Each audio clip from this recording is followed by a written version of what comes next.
Angels చేసేటువంటి ఒక చిన్న లఘు నాటిక స్కిట్, మనమంతా ఒక్కటి దాని టైటిల్.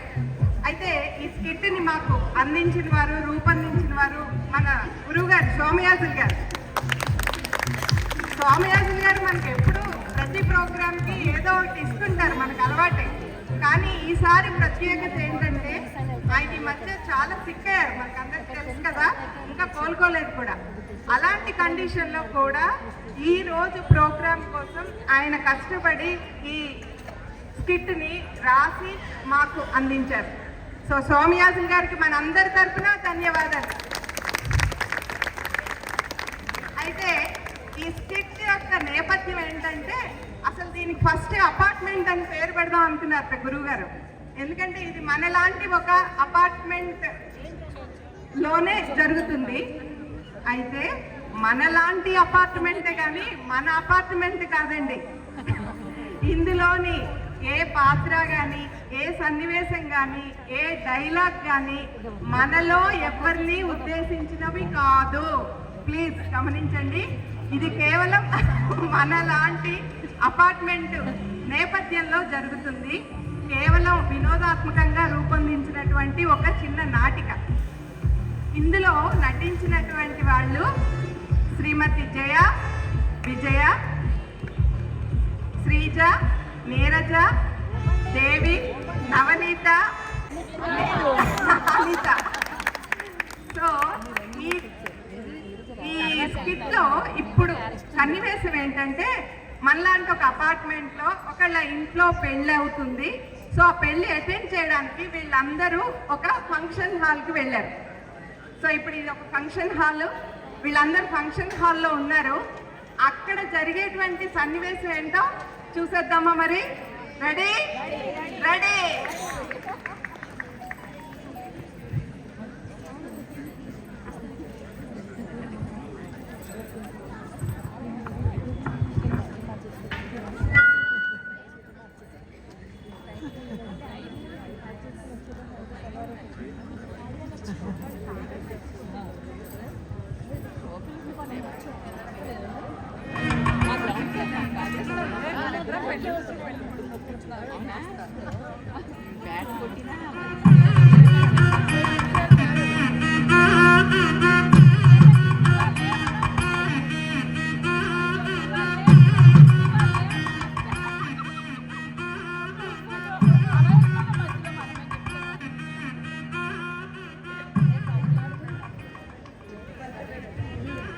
అబ్బబ్బబ్బబ్బబ్బా, ఎంత పెద్ద కళ్యాణ మంటపము చూడు. ఆ స్టేజ్ని ఎంత బాగా రకరకాల పువ్వులతో డెకరేట్ చేశారో. అంటావా శాంతి? చూస్తుంటే అలాగే ఉంది మరి. అవును, బాగా ఖర్చు పెట్టినట్టున్నారే. అలాగే ఉన్నది. ఏముందిలే, బాగా సంపాదిస్తున్నారుగా, ఆ మాత్రం ఖర్చు పెడతారు. కరెక్టే కరెక్టే. అవును శాంతి, నిన్న పెళ్లి కూతురు చేసిన రోజు రాలేదేంటి నువ్వు? మేము ఆ రోజే డెహ్రాడూన్ నుంచి వచ్చాము, అందుకు రాలేకపోయా. అయినా ఆ ఫంక్షన్ అంత బాగా జరగలేదటగా. అబ్బో, ఈవిడ గారు రాకపోతే ఏ ఫంక్షన్ బాగా జరగదు అనుకుంటుంది ఈవిడ. పద మనం అలా వెళ్ళి ఒక ఫోటో తీసుకుందాం. అవునండి, రేపు మీరు టౌన్షిప్లో పెళ్ళికి వస్తున్నారా? నాకెక్కడ కుదురుతుందండి, నేను ఫుల్ బిజీ, ఊపి సల్పలని పనులు ఉన్నాయి, నేను రానండి. అబ్బో, అక్కడ మేమేదో ఖాళీగా ఉన్నట్టు.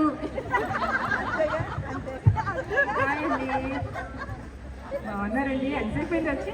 ఇప్పుడే 10 నిమిషాలు అయిందండి. అవునా, చాలా బాగుంది. ఎక్కడ కొన్నారు? చాలా కొన్నానండి. పదండి అలా వెళ్ళి పానీపూరి తింటా మాట్లాడుకుందాం. అక్షంతలు లేకుండానే అప్పుడే అక్షంతలు అంటారేంటి మీరు? చాంతాడంత లైన్లో నిలబడి అక్కడికి వెళ్ళి గిఫ్ట్ ఇచ్చి అక్కడ ఓ వేసుకుని వచ్చేసరికి పానీపూరిలో మనకి పానీయే మిగులుతండి. చిన్న గిఫ్ట్ తీసుకొచ్చారు, చాలండి. మీరు మరీ చెప్తారు. మొన్న మా అబ్బాయి పెళ్ళికి వచ్చినప్పుడు వాళ్ళు ఇంత చిన్న వెండి గిన్నె ఇచ్చారు. ఆ మొహానికి ఇదే ఎక్కువ. పద భోంచేద్దాం. ఇవి పానీపూరి ఎప్పుడు పోతాం.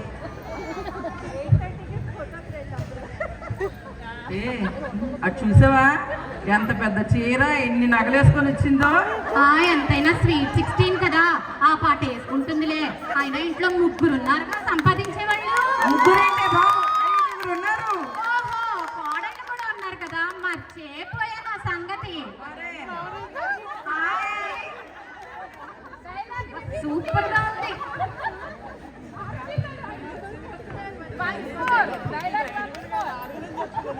హాయ్ వదినా, ఇక్కడ ఉన్నావా? ఉన్నాను. ఎంతసేపు అయింది వచ్చి? ఇప్పుడే ఒక 10 నిమిషాలు అయింది వచ్చి. పిల్లలు ఎలా ఉన్నారు వదినా? బాగానే ఉన్నారు. వాడేమో వర్క్ ఫ్రమ్ హోమ్, అమ్మాయి ఏమో గీతం కాలేజీలో చదువుతుంది. సరే కానీ ఇందాక నుంచి నీ గురించే ఎదురు చూస్తున్నాను. ఎందుకంటే నాకు ఏ విషయమన్నా చెప్పేది నువ్వే కదా, పూజలన్నా ఏవైనాను.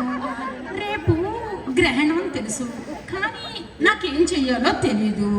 రేపు గ్రహణం కదా, ఏం చెయ్యాలి? ఏముంది, మన ఇంట్లో అక్కడక్కడ కొన్ని దర్భలు వేస్తే సరిపోతుంది. డబ్బులు ఎవరిస్తారు వదినా? ఏముంది, మన గుళ్ళో పంతులుగా నడితే 1 2 ఇస్తారులే. 1 2 అవి ఎలా సరిపోతాయి వదినా? వంటింట్లో పెట్టాలా? పెట్టాలి. పూజ గదిలో పెట్టాలా? పెట్టాలి. టీవీ మీద పెట్టాలా? ఫ్రిడ్జ్ లో కూడా పెట్టాలా? మరి ఇంకా మంచం మీద, పరుపు మీద, సోఫా మీద, టీవీ, కంప్యూటర్ టేబుల్ మీద, ఆయన ఆఫీసుకు కూడా ఒక దెబ్బ పంపాలా? మరి వీటన్నిటికీ 2 దర్భలు ఎలా సరిపోతాయి వదినా? చాలే వదిన, నువ్వు నీ చాదస్తుని అన్ని చోట్ల పెట్టి నువ్వేమో ఆయాస పడిపోతావులే కానీ 2 3 దర్భలు తీసి నువ్వు మింగి ఆ గ్రహణం మీద వదిలిపోతుంది. ఏంటో అంత చికాకు పెడతావు? నాకేమీ తెలియకే కదా నిన్ను అడిగాను, దానికి అంత కోపం అయితే అలాగా? చాలే, నువ్వు నీ చాదస్తుని ఇది వెళ్ళి అక్షంతలు వేసి భోజనాలు చేద్దాం పద. సరేలే వదినా.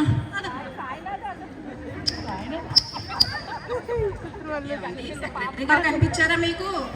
వచ్చినట్టున్నారండి, ఇందాక చూశానే. అదిగో వస్తున్నారు చూడండి. ఉండండి. సెక్రటరీ గారు చెప్పండి, మీతో చిన్న పని ఉందండి. చెప్పండి. ఏం లేదండి, మా ఇంటికి రోజు ఒక పావురం వచ్చి మా కార్డర్స్ అన్ని పాడు చేసేసి మా కిటికీలో కూర్చుని ఊ అని అరుస్తుంటే నాకు అస్సలు నిద్ర ఉండట్లేదండి. మీరే కదా సెక్రటరీ, ఏదో చెయ్యండి. అయితే ఆ పావురానికి మీ ఇంటికి రావద్దని చెప్తానులేండి. మీరేదో సిల్లీగా తీసుకుంటున్నారు. ఆ పావురం కనుక గుడ్లు పెట్టి పిల్లలు చేసిందంటే ఆ పావురాలన్నిటికీ చెప్పాలి. ఏం చేస్తారో నాకు తెలియదు. మా ఇంటికే కాదు, మా బ్లాక్ కూడా రావడానికి వీలేదు ఏ పిట్ట. అయితే నేను ఒక కర్ర పట్టుకుని ఈవిడ ఇంటి ముందు పిట్టలు రాకుండా కాపలా కాయాలన్నమాట. ఏమండి నేను కూడా మీకు విషయం చెప్పాలి.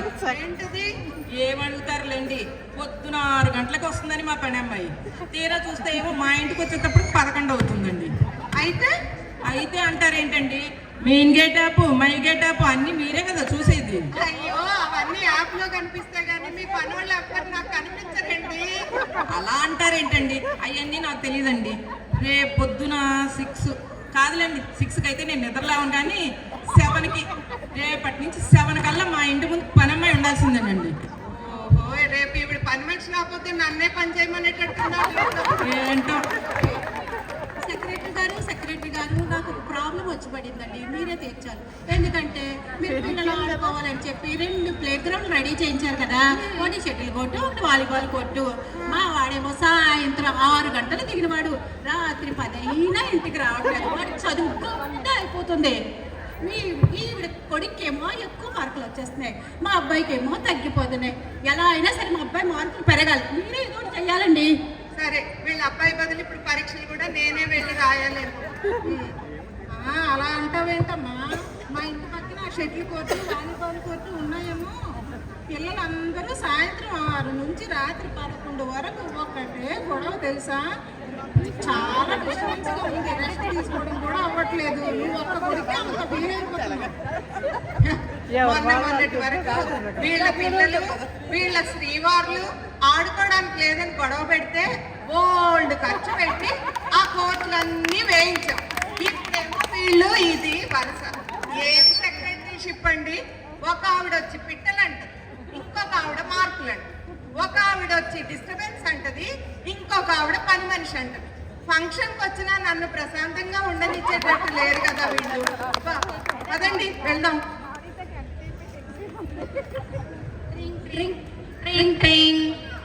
హలో హలో, ఎవరండి మాట్లాడేది? ఏమ్మా, నీ బాస్ గొంతు కూడా గుర్తుపట్టట్లేదా? అయ్యో మేడం, మీరా అండి? గుర్తుపట్టలేదు మేడం. ఇక్కడ నేను ఫంక్షన్లో ఉన్నానండి, నాకేం వినిపించట్లా. ఏం మేడం ఇలా కాల్ చేశారు? అర్జెంటుగా రమ్మని మెసేజ్ పెట్టాను. అవునా మేడం, చూడలేదండి. రాలేదేంటబ్బా? మార్నింగ్ 6 o'clock పెట్టాను, ఇంకా చూడలేదా? అయ్యో చూడలేదు మేడం. ఎందుకు చూడలేదు?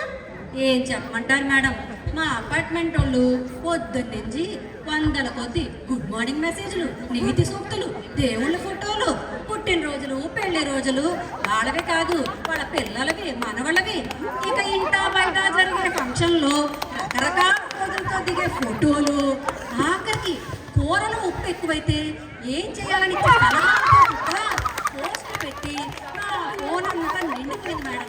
వచ్చిన మెసేజెస్ ఏమీ కనిపించకుండా పోయాయి. ఏం చేయమంటారు మేడం? అయితే ఆఫీస్కి కొత్త ఫోన్ కొనుక్కో. అలాగే మేడం, అయితే మీరు జీతం పెంచుతారా? అదొకటి. రేపు ఉదయమైనా అర్జెంటుగా రా ఆఫీస్కి. అలాగే మేడం. చూసారా అండి, ఉచిత సలహాలు మాత్రం జనాలు బాగా ఇస్తారు.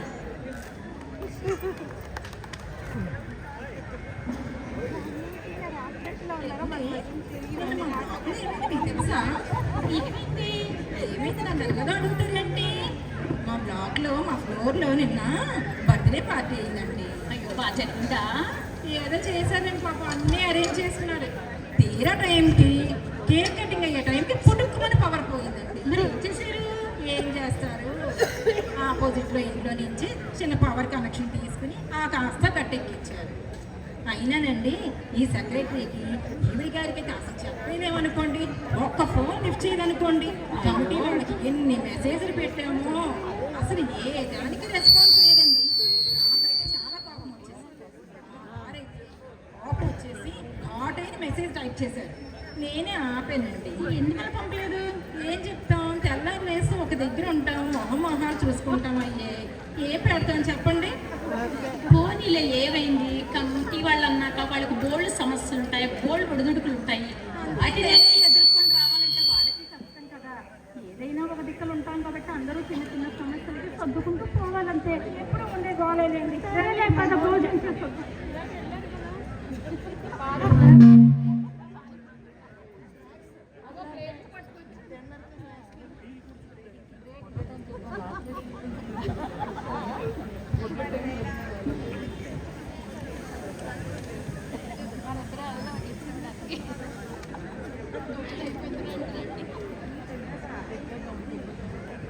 రండి అందరూ కాసేపు భోజనాలు చేసేద్దాం తొందరగా.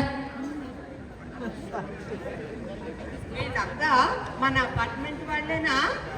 అవునండి, వీళ్ళందరూ మన అపార్ట్మెంట్ వాళ్ళే. మరి ఎందుకని అలా ఎంత చెప్పినా విడివిడిగా నుంచి ఫోన్ చేస్తున్నారేంటి? నీకు ఇంకా తెలీదా? మన వాళ్ళందరూ గ్రూప్స్ మెయింటైన్ చేస్తున్నారు.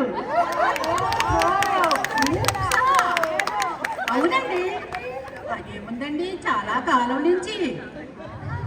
నాకు తెలియలేదే.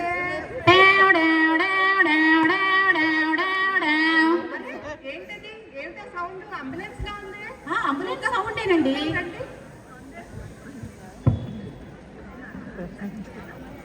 ఏమైంది? ఎవరు? ఏం జరిగింది? అదేనండి, మన అపార్ట్మెంట్ ఆయన భోజనం చేస్తూ చేస్తూ కళ్ళు తిరిగి పడిపోయారు. అంబులెన్స్ వచ్చిందండి హాస్పిటల్ తీసుకెళ్ళడానికి. అవునా? వాళ్ళతో ఎవరైనా వెళ్ళారా మరి? మన వాళ్ళు వెళ్ళారండి. ఓ, మరి పిల్లల దగ్గర ఎవరుంటారు? మన వాళ్ళు చూస్తున్నారండి. చూస్తున్నారా? సరే, అయితే వాళ్ళని మనం జాగ్రత్తగానే చూసుకోవాలి. మరి చూసావా దేవి, ఇప్పటి వరకు వీళ్ళంతా ఒకళ్ళ మీద ఒకళ్ళు ఎన్ని మాట్లాడారు. అంబులెన్స్ సైరన్ వినగానే, కష్టం అనగానే తినే పళ్ళాలు కూడా అక్కడ పరేసి పరిగెత్తారు. అదేనండి మన అపార్ట్మెంట్ యొక్క గొప్పతనం. ఆ అయితే మన బలం, మన ధనం. అపార్ట్మెంట్లు అన్నాక ఎప్పుడైనా ఏవైనా చిన్న చిన్న పొరపచ్చాలు వస్తూనే ఉంటాయి. అవన్నీ సర్దుకుని మనందరం ఒకటిగా నిలబడితే ప్రతిరోజు పండగే. Thank you friends.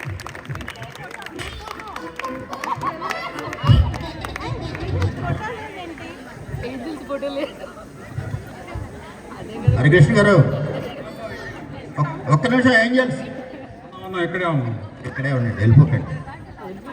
ఇప్పుడు చెప్పండి, ఇది బ్లూ హెవెన్స్ కాదు, ఎవరిని ఉద్దేశించింది కాదు అన్నారు మేడం గారు. హరికృష్ణ గారు, మీ అభిప్రాయం ఏంటండి? ఇది ఫస్ట్ పర్ఫార్మెన్స్ అంటే అంతకుముందు 2 ఏళ్ల కిందట అని ఇచ్చారు మీరు. అంటే మీరు దీంట్లో ఆల్రెడీ వాడారండి. ఎలా వాడారంటారా? ఇందాక ఎవరో దర్భని ఒకటేసారి నువ్వు తినేద్దామన్నారు ఎవరండి? దాన్ని ఎవరో ఫాలో అయ్యి శానిటైజర్ ప్రతిసారి ఎవడు పూసుకుంటా అని కరోనా టైంలో శానిటైజర్ తాగేశారండి. అలాగే నాకు ఒకటి అనిపిస్తుందండి. ఇంకోటి మీరు గమనించారు లేదు? చెప్పండి. కరెక్ట్గా చెప్పండి. వీడు స్కిట్ చేస్తున్నామని భోజనం చేశారు సార్. అందుకే నేను మీకు అడిగాను, అర్థం కాలేదు. నేను మీకు అడిగాను ఎన్నోసారి అని, పదండి భోజనం చేద్దాం అన్నారు. ఇంకోటి కూడా ఉందండి, ఇక్కడ జిఆర్టీ జ్యువెలర్ తాలూకా మోడలింగ్ కూడా అవుతుంది. చూసారా కింద జిఆర్టీ వాళ్ళు ముందే చెప్పారు, ఎవరు ఎక్కువ వేసుకుంటే అంతకంత ఇస్తా ఉన్నారట. ఓ పెళ్ళికి వచ్చారా? కానీ పెళ్ళికి వచ్చారండి, మేము ప్రదర్శనకు వచ్చాం అనుకున్నామండి. చాలా బాగా చేశారు. అయితే కొన్ని మాత్రం పూర్తిగా 100% నాకు ఎలా అనిపించిందంటే, చంద్రశేఖర్ గారు సెక్రటరీ గారు, ఆయన మన గురువుగారితో మధ్య మధ్యలో మాట్లాడుతుంటారు. ఆ మాట్లాడుతున్నప్పుడు గురువుగారు కాబట్టి ఆయన బాధలు పావురాలు వెళ్ళగొట్టమంటున్నారండి. ఆడు 10 వరకు ఆడుకుంటున్నాడట, నన్ను ఏడ్చేయమంటారండి బాబు. ఈ టైపులో ఆయనకి పాపం గోడు వెళ్ళగట్టుకున్నారు. ఈ లోపల ఒకసారి ఈ పక్కనే ఉన్నవాళ్ళు, ఈ ఫ్లడ్ లైట్స్ ఉన్నవాళ్ళు, బాబోయ్ మా ఇంటి పక్కనే కోర్టు అండి బాబు, లక్కీగా మా ఆయన కూడా ఆడతాడు కాబట్టి సరిపోయింది, లేదంటే ఆవిడ. సో మొత్తానికి ఇదంతా అయిన తర్వాత ఒక బ్యూటిఫుల్ మెసేజ్ మనకిచ్చారు. ఏంటి సార్ ఆ మెసేజ్? మనకి ప్రతిరోజు పండగ కాదండి, మన మధ్యలో ఎన్ని వ్యత్యాసాలు ఉన్నాయి, తారతమ్యాలు ఉన్నా, కష్ట సమయంలో అందరం కలిసి ఉంటే ఒకరికొకరు సహాయం చేసుకుని మంచి మెసేజ్ మీ స్కిట్ ముగించుంది. అందరికీ ధన్యవాదాలు. పిచ్చే